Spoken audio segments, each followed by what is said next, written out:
The World Wrestling Federation. For over 50 years, the revolutionary force in sports entertainment. What's our name? Well, men on the Are you ready? Well, Here we go. Men on a mission. Bam, bang, boom. Here we go. Welcome to the New Generation podcast on the Backbone Wrestling Network. I'm Tim Slomka. I'm JP. Thanks for joining us again. As always, we're on the journey to live the New Generation era, to find the best and some of the worst of a wrestling time period often forgotten. From Bret and Shawn Survivor Series 92 to Bret and Shawn Survivor Series 97, we look beyond the pay-per-views, examine what the weekly TV, see what worked, could have worked, and what failed. JP, how was life? Pretty good, man. Just taking the draft in. I was about to say, you got the draft out of the background? Yeah, we had Seth Rollins announce our pick and one of the all-time troll jobs in Green Bay, so that was pretty awesome. I was my kids Oh, you at have to softball. watch it. Okay. Oh, Yeah, no, my kids at softball, so Well, no, I knew he was he doing went on for like 2 minutes straight. Like it Awesome. wasn't even just a quick thing. He just kept going until he got them all pissed off. So it was good. Yeah, it was He awesome. had the custom title out there and everything. So Yeah. Well, the draft yesterday was kind of nice. Wrestling Mongo, died. This Oh, week. yeah. And then they announced him. I was waiting for come on, give me a photo of his wrestling, or Pepe or Right. something. But right. it was definitely it was pretty funny. But they tried to do that to not get the fans to boo the Bears, and You saw it. they yeah. did. They stopped for like 2 seconds, and then Yeah. once he was done talking, it was like no. Oh, and then they randomly showed Walter Payton for some reason. It's like, 50 years ago he was drafted, which it was just random that they showed Walter Yep. Payton as well. But Yep. yeah, that's good stuff. Yeah, nothing else. How else is life? Good, everything. Yeah, pretty good, man. Can't complain. Just into the draft. It's that Yep. time of year. Then It's a then it's summer. gonna be once the NBA playoffs are done, it's nothing but baseball. Even though the Cubs are pretty good right now, Right, so it's great. They're can't great. complain. Yeah, that's Yeah. like great. Oh no, I mean PCA's out there crushing Yeah. balls like better than Shohei Ohtani. So, but I know better as a Cubs fan to It get is too ahead of too myself. excited. in Yeah, I baseball. know. Yep, So, we've seen this before. yeah, Did you get a chance to watch WrestleMania or no? yeah. So I always watch current stuff from January to April now, Yeah, and I still get into Mania every year. Like I'm still about the whole show. It was okay. I wasn't as pissed as I guess people who are invested in it kind of hated it, or like the fans are so like split nowadays. Like where Yeah. it's, they have to shit on it even if they did like it. It didn't piss. The main event was kind of shitty. Like at the end. Yeah. But, Yeah, it felt like a lesser. The other past couple Manias, it felt really good, right? Like Yeah. last year's, even the LA one, had the great moment with our friend Snoop Dogg coming in. Like Oh, yeah. it felt like You they alright, kind of Kyle? had, and then this year's just felt like a little bit of left down. I haven't watched night one yet. It's an event going on that night, but night Mhm. two was just kind of like, it's okay, nothing bad. And then the main event, my son who doesn't really like wrestling at all, doesn't really know it, but he was in a scene just because I think all the kids were talking about it, and then it was just Yeah. kind of like, oh, that was kind of Yeah, my nothing. kids watch and- it too. They get into the whole spectacle of it and everything. Yeah. Like, they do a good. So do you know what happened on night one? Has it I been do. spoiled? Yeah, I do. Okay. And we were out to dinner, so with another wrestling buddy friend, a couple's dinner. And so Yeah. we were getting the text message like, oh, I looked at my Heyman. phone. Oh, we were trying to Yeah. not. And then I kind of, that night that I knew what happened, so then I just read up on it. I just never got a chance to watch it yet. So Yeah, the Heyman stuff was pretty good. I Yeah. mean, that match was pretty good. LA Knight, I don't know if that was night one or not, but LA Knight and Fatu was good, which I'm not even a big LA Knight fan, so Yeah. that surprised me.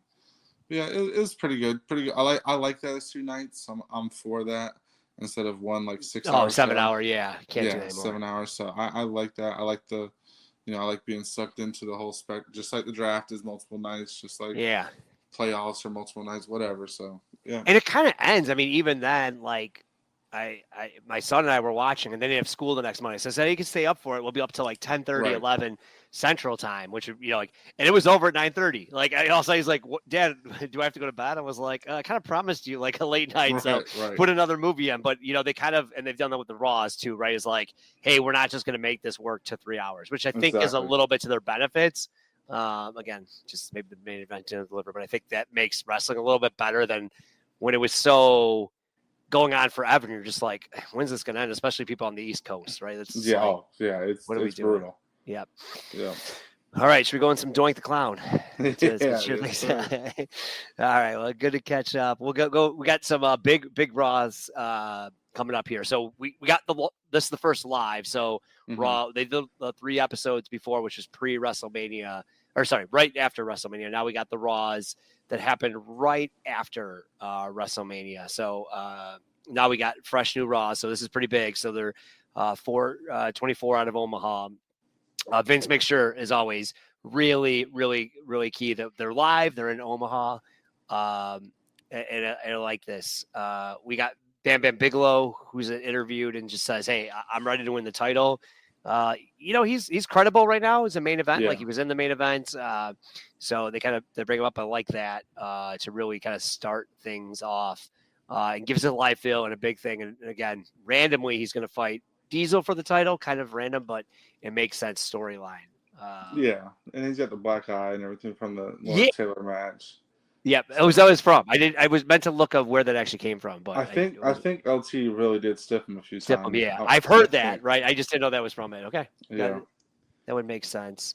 And then we randomly get the smoking guns out. So like you get this hot start, you got a world title match, and you just got the random smoking guns out there. So it was kind of a nothing match. The only thing they kind of mentioned was these 2 episodes really start building the in your house. So they announced that they're getting the rematch versus Owen and Yoko. So that's kind of like the whole point of it. And they again continues to talk about how Bam Bam is going to get the title shot later tonight, and start bringing up that King kind of mentions that Sid's a little disappointed that Bam Bam gets a shot because he's supposed to be the next champion. So right. Yeah, so we got the Smoking Guns versus the Brooklyn Brawler and Barry Horowitz. Kind of a nothing squash. The Smoking Guns are just not interesting right now at all. Like, we need them against they almost need to be heels, and work against like a Kid and Holly type team. They suck. They stink. I don't know if any entity, I guess you could say, has the stock has dropped more for me. I was going in like, okay, yeah, they're probably the tag team of the era. Yeah. Looking for some hidden gems from them, but like there has been nothing from them. Like I can't think of outside of maybe like a Heavenly Bodies match or something that is probably carried by them. I can't think of anything like of note for them.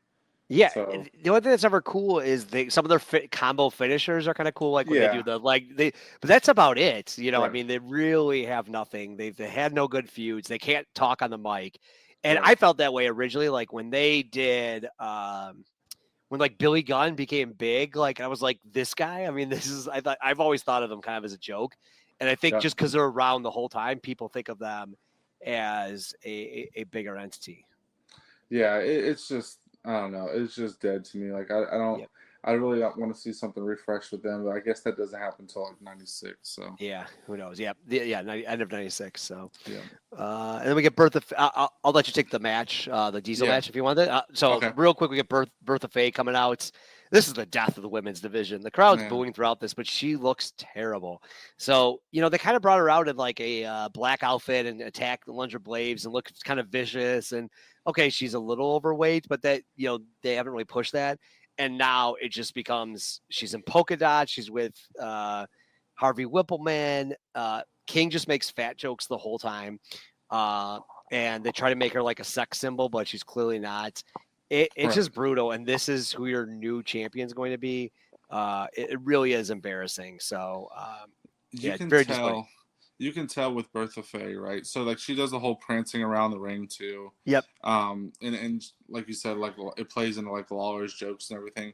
You can tell what Bertha Faye is what Vince wants out of women's wrestling, and like Alundra Brady's Bull Nakano is kind of like what the fans want out of women's wrestling.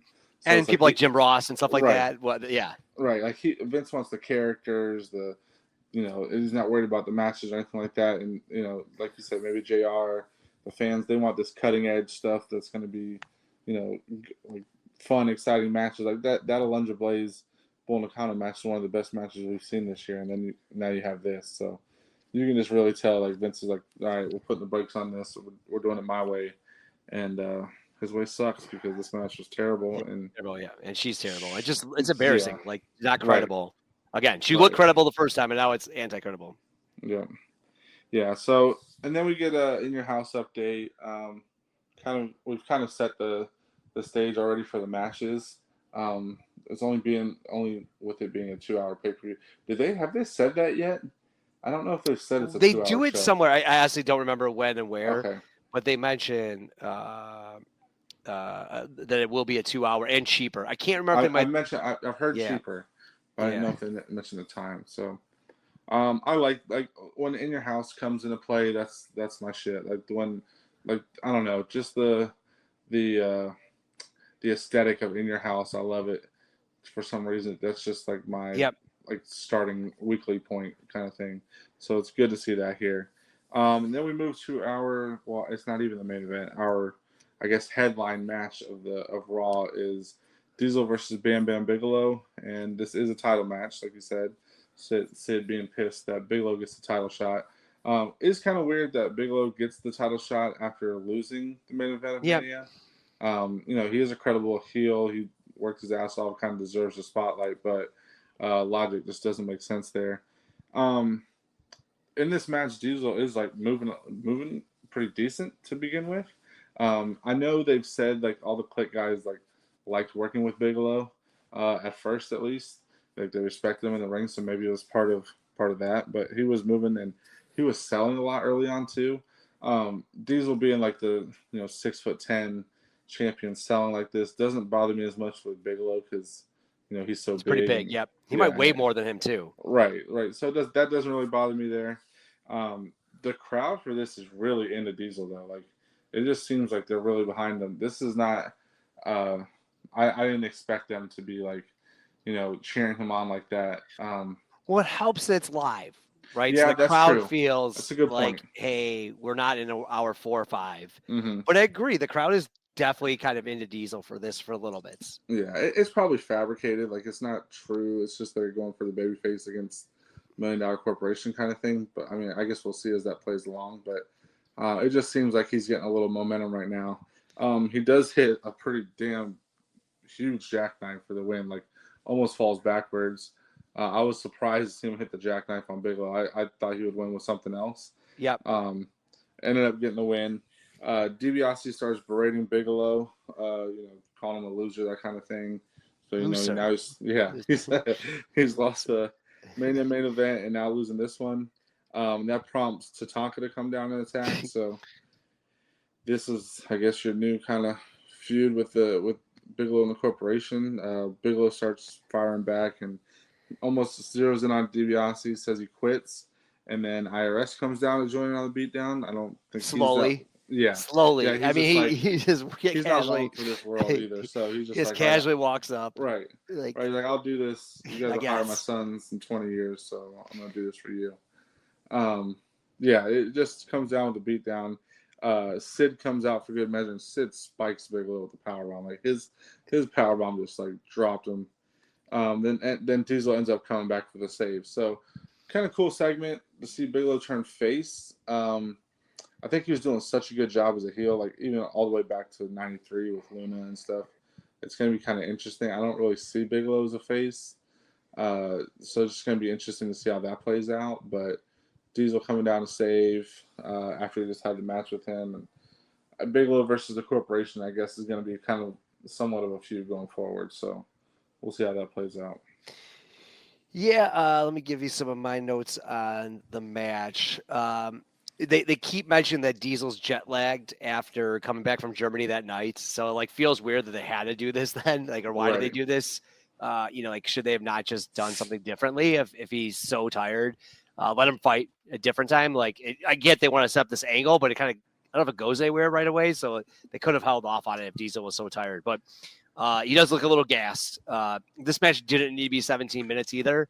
You don't, like, this is a problem with Diesel. We'll see, I think, in every one of his matches, is every time they're long, he's terrible in it. Like, or worse. Because he gets gassed. He shouldn't need to. Right. Give him a 5-6 minutes. I agree with you, though, that doesn't look silly versus Bam Bam, because Bam Bam is a tough guy to take down.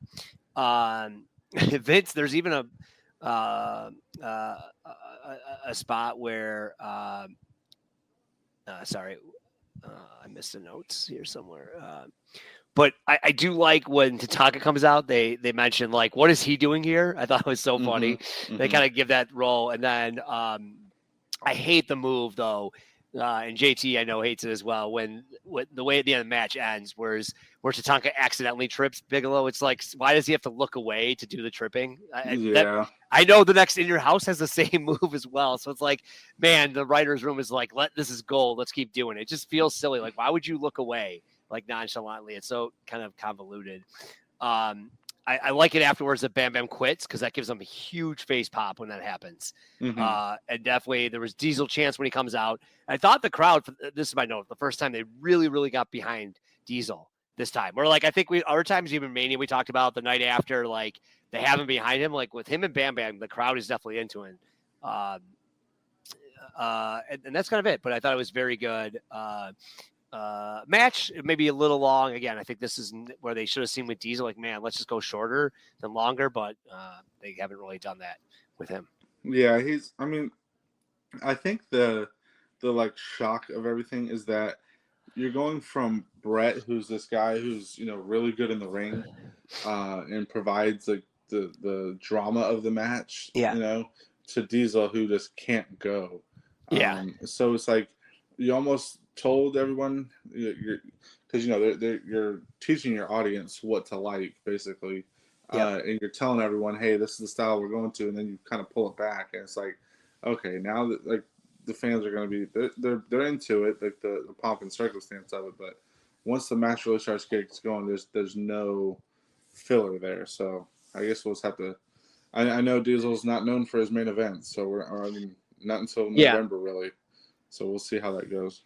But also it's like, it's weird because the Hogan thing, right, is like the guys are bigger than him and they don't have something. They're trying to make him Hogan, but they don't have anyone bigger than him. That's what I hate. The first guy, yeah. I hate that they try to make him Hogan. It's just he's not even close. He's a difference, Right. He doesn't have the same charisma. He's not as good on the mic as Hogan was. Right. But you can do it differently, right? You can have him run roughshot or like guys cheating to do it, but they just try to make people even with him and getting beat down. Like Shawn Michaels is really going to beat him down. It doesn't go over. Right. Then we get the Portuguese Man of War. Like the guy, I would have never thought this guy is like #1 superstar of wrestling, but he's constantly in stuff. Like every time you turn around, it's like, oh, here's another Man of War match. Here he's getting a title shot. Like I've never thought this guy. I thought it was a joke, and so he gets a win. But I just can't believe how much he's in here. And they do also, it was funny, after the match he does a handshake with the jobber, which is rare. And then we get our classic Duckman, which is all of these episodes too. So there's two things I remember Duckman. I don't remember Aldo Montoya being all over these, but okay, Raw. The whole thing was based upon the Bam Bam, Bigelow, and Diesel thing. Again, we talk about this. The corporation takes so much time in these Raws and Superstars. They're just all over these things. So while it was a longer match, the segment overall was 25 plus minutes of a 45-minute show, which is fine because they are the main events, but that's what 95 is right now. It's the corporation. It's kind of lazy booking too. Like it's, they're putting like one through line to the show. So it's not, they don't have to weave in and out of anything. I guess at least Sid is in the corporation now. So there's someone interesting there. But he doesn't need to be in there. No, it just doesn't make sense. He doesn't, but at least he brings, instead of the group giving him credibility, he gives the group credibility. I agree. Yeah. So so we'll move on to Superstars. This is taped the next day, so April 25th. So they're running on the 29th. And what the hell? We get an Aldo Montoya match, and he fights Sid. Sid wins very quickly, which is great. That's what you want to see. But Aldo Montoya on this, he gets pyro, he gets music. It's just like, man, he got offense on Sid. Yeah, it's just like, where did this come from? Why? Well, he is like a click. They call him an honorary click guy. Yeah, I know, but I get that. But where did who's pushing this? And then in my memory, I just don't remember him. Me either. I remember him just being like a flash in the pan guy, like a jobber who only beat jobbers, and like that was it. It never was on anything. No feuds, I don't remember being this featured, so it's kind of crazy. Sid was awesome here though when he power bombed him and like crawls to the camera after the pin. I wish Sid was a champion right now. He's just so awesome. Yeah. Like legit in this era, it was probably like my second favorite wrestler behind Bret during this time. So it's good to see him. Yeah, and what they need to do is this more often with Sid, right? Of just like the Mhm. beatdown, which I know it would be similar to '92, so you might say lazy booking, but that's how you make him credible. Like that's where he's Of the best course, at. yeah, yep. And then he's a heel this time, so at least I guess '92 he was a heel at first too, and then we're gonna turn him babyface. But you know what's funny is like it. So Sid and Diesel are gonna face off. In '92, they wanted to do with Sid what they're doing with Diesel now. Like they wanted. Remember, if you I don't know if you Yeah. know, but like after Mania 8, they wanted to do the angle where he gets Hogan's boots, and he turns into a babyface. And then he's like the new Hulk Hogan, and he didn't want to do it, so he just left the WWF. Oh, he's got softball season. Remember that too, yeah. It's like, look, man, I'm turning down your Dude, I got 16 probably not inch. millions. I got then, 60. I got 16-inch softball season, Right. baby. We're defending champs. Exactly. I gotta go down to Memphis with Jerry Lawler and hit some softballs. So I don't blame him. I mean, if he was gonna get booked that shitty like Diesel is right now, I really don't blame him. So, speaking of shitty stuff, the Allied Powers is next. I feel like both these guys are so much more than this. It's just so weird. Uh, I really thought this was just like a I don't know couple week thing, but I guess it's not. I guess it's a legit tag team, and I don't know. I'm just not feeling them at all. I don't. It's another lazy thing. Like, hey, let's put these two I have country guys together. they're so low on the card. That's what my note. The only Right. note for this match is because like they're not even getting a title shot. It's just like, Right. what's the point? A waste of Luger. Waste. Yeah, I mean that's who, and Bulldog too. Like I like Bulldog a lot in this era, so I feel like he could be doing something else. But Luger, I mean, they just shot themselves in the foot with him the whole time. Like this is just wait because if you look at when he left WCW like '91, he was a champion. He was getting pushed to the moon. He was doing really good work in the ring, like with Flair and stuff. Then when he comes back to WCW. Late '95. He's big return. He's awesome tag team with Sting. He's becomes a champion in '97, like one of the biggest moments of the '90s. So it's definitely WWF's doing, ruining him like that. You know, like he's before and after he did really good. So yeah, just a waste. Then we get this is a random match here, and I don't know if it's the last we'll see of one of these guys, but it's Hakushi versus Quang. This is the actual short-lived tag team, the Shoguns or whatever they were. Yeah. I don't know if this is going to be the last we see of Quang because I know there's going to be a character change here soon. It's got to be it. It's got to be Right. It. I think that. Oh, change and actually, coming... the note. I'm looking at the note. This is his last TV appearance. There you go. So that makes sense. So. Pretty fun matchup, Hakushi versus Quang. 9-year-old me would be going crazy over this, trying to get the codes of the WWF Raw game to unlock Quang, and like I was into these kind of characters back then. So, cool that Quang is like a babyface in this match. Like the crowd gets behind him as he starts like mounting a comeback against Hakushi. And there's like this cool spot where like Quang's known for that like spin kick in the corner. He like goes to do it. You know, it's so is Savio Vega. It's fun. Right. It's kind of random that happens, right? So he does it where he like does it, but knows that he's gonna miss, so he bounces off of it right into like a big boot, which is cool. But then it goes to the well too often, misses the spin kick into the corner, and Hakushi hits like this praying senton for the win. So I felt like this was a fun little match, nothing crazy, just not like a hidden gem, but just something fun to watch in this little era, like something to break up the monotony. So I wasn't mad at this match at all. No, it was fun. You know, as Quang was without Harvey, so I'm guessing he was the face there. Mm-hmm. You know, Kushi, I love the way he jumps on things. Very similar to Macho, like the way he like climbs up things. He's got very similar. He's very smooth on the ring rapes. And they really bring that up about Bret Hart. So this whole match feels like it's just set up, which is kind of why Quang feels like the face here. But again, it's pointless. And so then obviously good they've let Kushi win since that's gonna be his Bret Hart's main fight at that. But it kind of feels pointless. Feels like a weird feud to have going. I'm Mhm. guessing they were maybe thinking Quang. I don't know if he fights later. It just says TV appearance.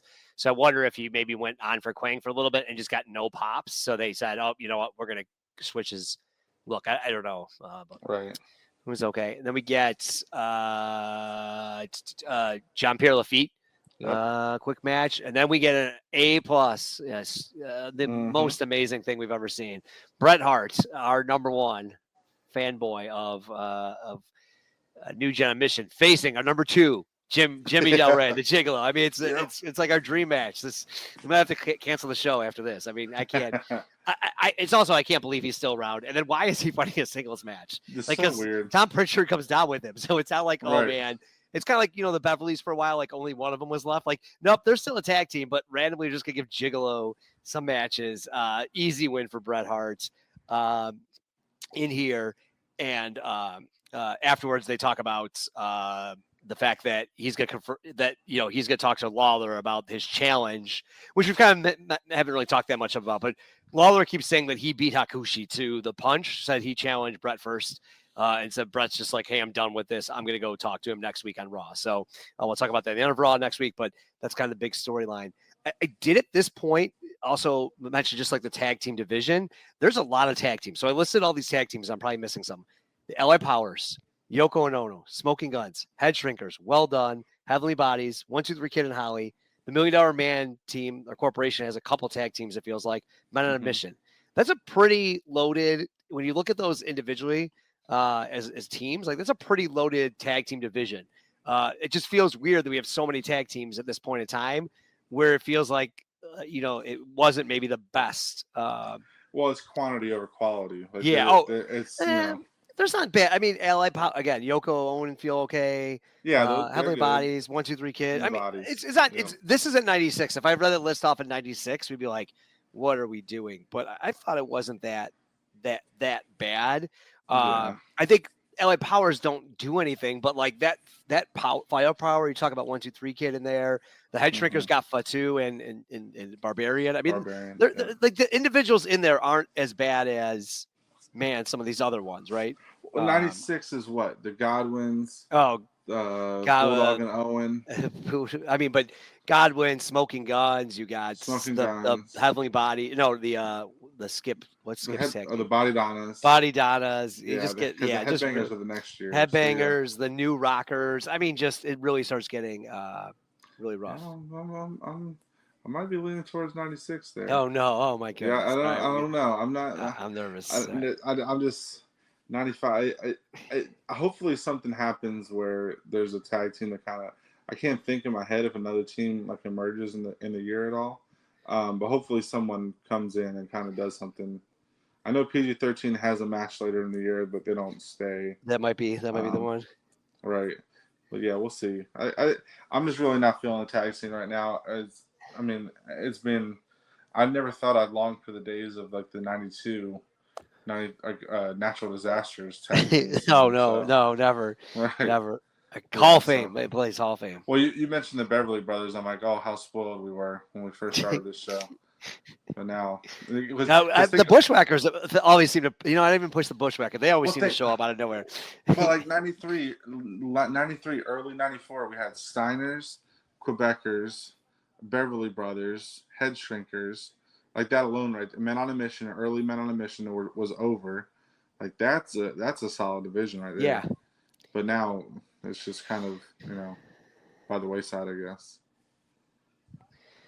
And that was it for Superstars. I don't think I missed anything else. All right, and then we move on to Raw. This is the 5-1 Raw.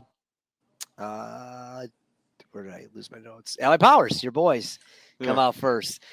They have nothing match. Again, I have nothing match. What a waste of both of them. So kind of nothing match. We kind of talked about that. They get Bob Holly out next. And here's something I don't remember is they show highlights of the Action Zone where he actually wins the Intercontinental title. Man, I what are we talking? I can't believe this actually. I had no recollection of this. I was like, no, this can't be true. Right. And then not only that, they also call the title vacant now. So the title is now vacant as well. So they'll fight next week. on the action zone. Yeah. Sorry, Yeah. to do that is really weird. They also talk about how it's 1, 2, 3 kids like last minute replacement. It sounds like he's injured. I couldn't find anything to say that he was injured, so it feels weird. But there must have been something going on. And then Yeah, but I was just gonna say real quick, Bob Holly's kind of interesting because I feel like he's like they're one of their workhorse guys, but he's not featured enough. Like he's Aldo Montoya's getting more matches than he is. I guess he's featured with Kid every now and then in the tag team, but I don't know. It just feels like they should be making a mid card push for him, and they're not really doing that yet. So, just would kind of like to see him elevated just a little bit.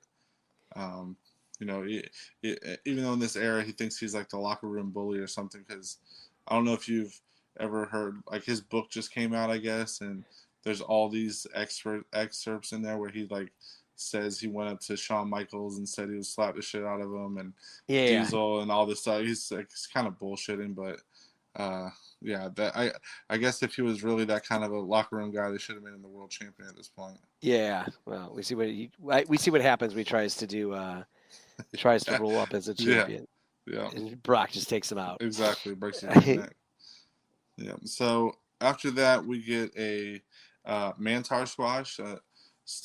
I don't know. Oh, I still am 5 loving stars. this dude. Yeah, 5 stars. I know it sounds crazy. Like if people just listen to this and they don't watch it, they're probably like, "What are the hell are these guys talking about?" But Mantar is actually entertaining. Like he's a good squash wrestler too. Like he really gets into the character, as dumb as it is. But I don't know. He's just entertaining.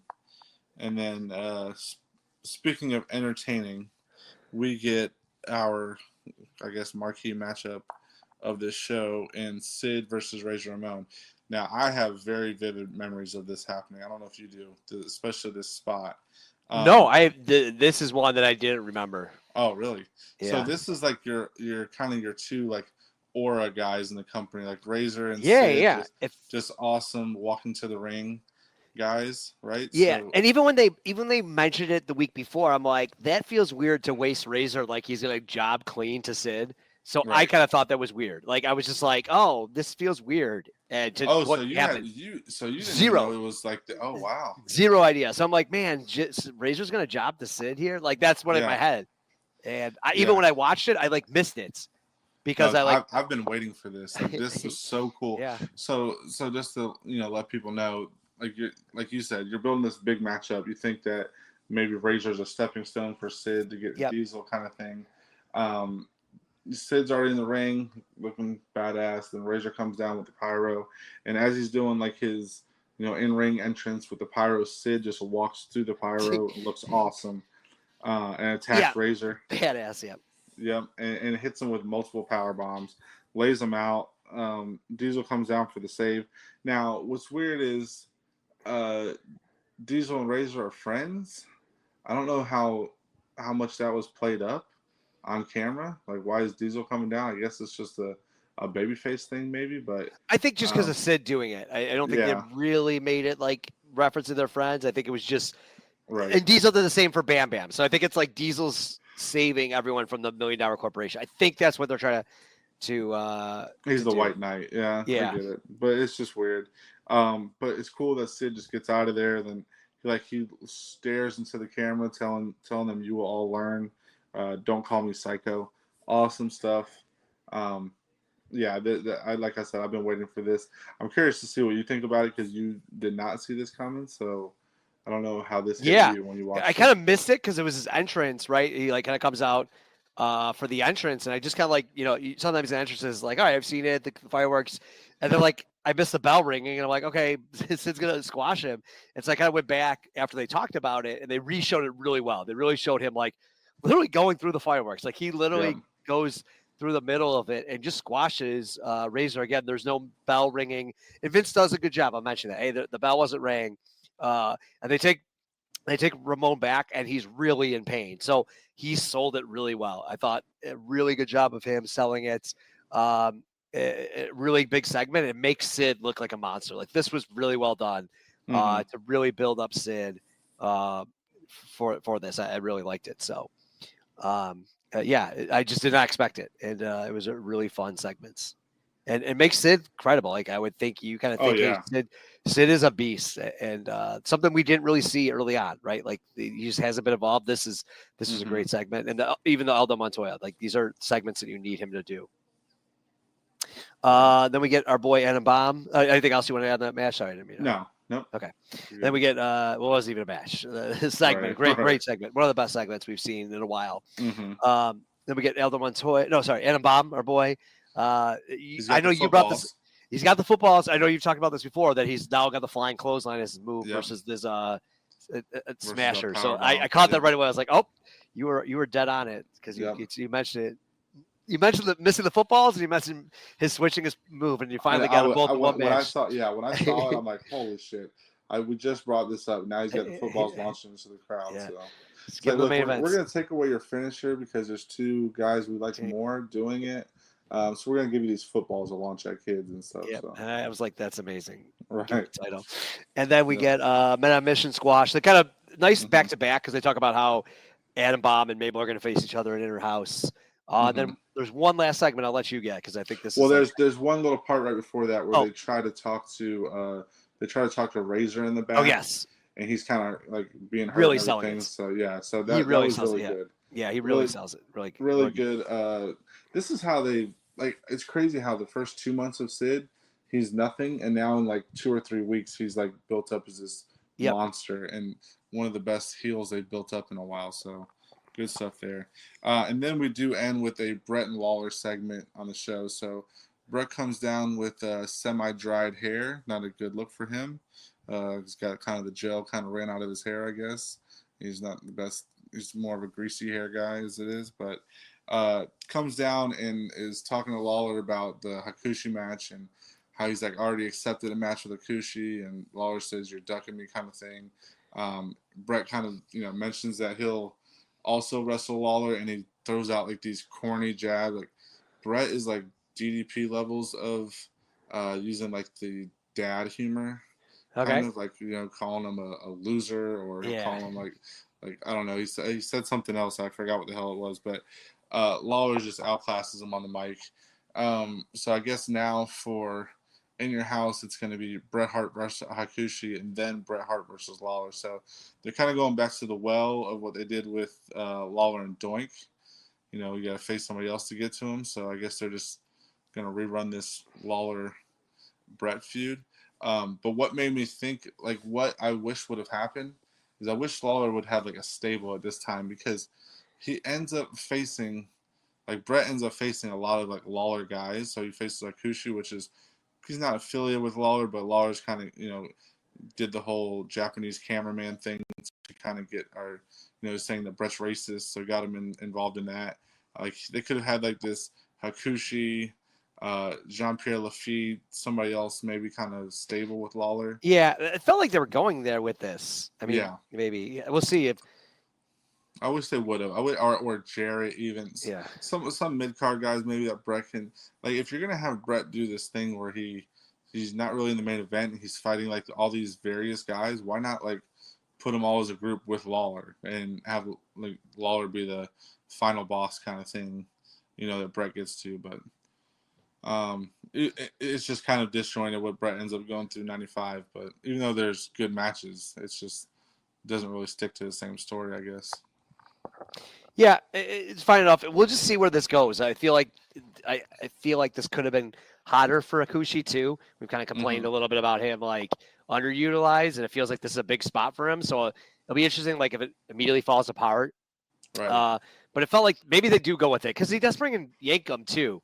So maybe there is a little bit more of a Lawler group. Maybe I don't know, but maybe it is. So it would be interesting to see if that kind of legs, or if this is like a one night only thing. I just can't remember, to be honest. Right. But I know like Yankum is kind of the idea of that, right? Of like, hey, I'm going to start bringing in guys to take out Bret's. It feels like Kakushi's that too. So we'll see. I think I got a good point there. So I think that's it. But it does. It's the only other point I have is that like it's crazy that Bret Hart King feud is 2 years old. Like right. It's such an old feud, and they're still going at it. So not bad, and we know why. Lawler had to take 6 months off and reset Bret champion. So it's just like crazy to think about, like that they're just like still feuding. At least it's good. At least it's entertaining. Yeah, you and know, they like, both work off each other well. It feels Right. like it's not one guy carrying it and the other guy carrying it. Yeah. I feel like. And I won't talk anything bad about Jerry Lawler because I don't want you mad at me. Yeah, So, don't you ever do that. All right, let's go to our awards. Most new gen outfits. I mean, she sucked, but Bertha Faye's outfit was pretty. It's neat. very, yeah. I think So you I'm gonna have go with to. her. It's terrible. And I agree. It's one of the Right. ugliest things I've ever seen, but it is what the new gen is thought of. Mhm. Crappy new gen. Exactly. Most new gen performer. I'm gonna go with Sid here. Yep, I I already think typed. he- I typed Sid in there. Yeah, this is Yeah. the '92 Sid. This is the, the beast right now. We'll see how it goes. This is the end of '96 Sid, right? That we'll see against Shawn, right? Right. Like that's the Yep. Sid we're gonna see, right? So, or we're seeing right now. Worst match or segments. Bertha Faye. I have to Yeah. go with that. I'm gonna go. There was because I have my notes. There's a with the Mantar match. The Doink is around their next week, so I'm gonna say the Doink is a Doink preview. mention Not of even Doink. in a match. Yeah. They just mention Right. him. It's like, oh Good my call. god, because he's fighting like Double J or something. I think. Yeah. Right. So it's not even just like, oh, again, I think like him and the Bushwhackers are fine to come out and get the crowd revved up, get the kids to love it. Like that's fine, but like we keep seeing him in like marquee matchups. Like, what is this? He's not credible. Exactly. So, best match or segments. I'm gonna go with Sid versus Razor. Sid Razor. Yeah, that was pretty great. I'll go Diesel Bam Bam. I wasn't the biggest fan of the match. Actually, I'm going to go Bam Bam leaving the Corp. The match good call. I wasn't as high on you were, but I thought him saying I'll quit, Sid, Diesel coming for the save. The crowd was hot for that. The corporation even looked good there with kind of all attacking different ways. So I thought that was a good segment. The match I wasn't as high on as you were. Stock up. Stock up. You know what? I'm actually gonna go with the guy we haven't seen in ring yet, but we didn't really mention it. His vignettes have been pretty solid. I'm gonna go with Triple H. Triple H. Well, yeah, Hunter Hearst Helmsley. He paid you off for that one. Yeah, All right. yeah. All right. Let's see. Who is stock up from this? I really want to go Adam Bomb with those footballs. That was pretty great. Let's go Akushi. He won pretty solid. He's gonna face Bret Hart at the pay-per-view. Beat Quang, kind of won that feud, so let's go him. Guy we've liked a lot. Yeah. Stock down. Stock down.